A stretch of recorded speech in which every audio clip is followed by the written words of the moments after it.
Welcome back to We're Talking Wrestling. Welcome back. Now, hear me out. You might not agree with this.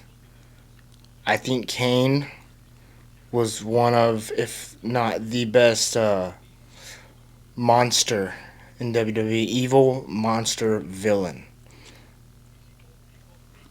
Okay, so first of all, I think you're a little biased. I am biased. He's Because my favorite Kane- wrestler. Okay, this is my argument. Would you consider Undertaker a monster?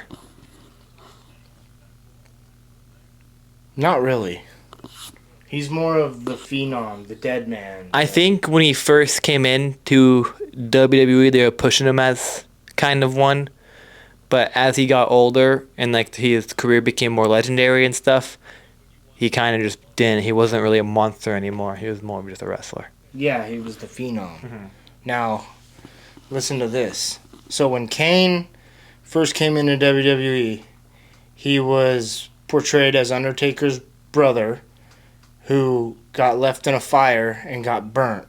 He's True. this giant man who has this menacing mask, and he supposedly, has a burnt face. I don't know if that's what they were pitching at the time, but that's why. And he was voiceless. He didn't talk, and when he did talk, he used that hello, my, the little. But then eventually they'd let him use his real voice. And there's other stuff, like when he set JR on fire, when he chokeslammed Eric Bischoff off the stage, when he tombstoned Linda McMahon on the stage, when he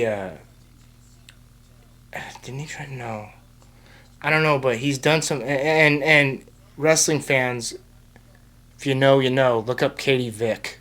Yeah. Let me ask you some questions to help prove your point. Okay. First of all, you say that he's the greatest monster of all time, but I wouldn't put him in one of the best heels of all time. No, not heel. I think your monster argument is very good. There's a lot of monsters who are more monsters than Kane was, like the Boogeyman or something like that. But they never achieved WWE accomplishments like Kane did. I mean, Kane's a multi-time world champion. Boogeyman's not. Trying to think of another monster figure. I mean, the Great Khali's a monster, but did he set Colossus. people on fire? No. Did he No. tombstone the frickin' Linda McMahon on the steel? I mean, the guy's evil. No. Okay. No, because the greatest monster in WWE is Vince McMahon. Yeah, He's a monster. he's a monster, but I'm talking Kayfabe-wise.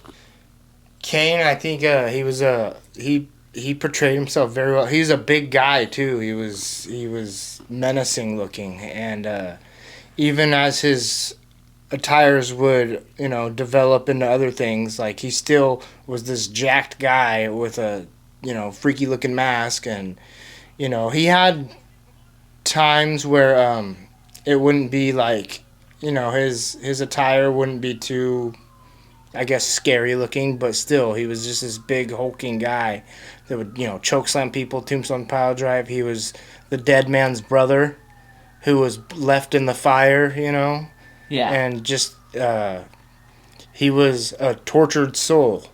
That's what he was portraying, and I just think he's out of monsters, evil monsters, villain, whatever you want to call him, I think he was the best at doing it.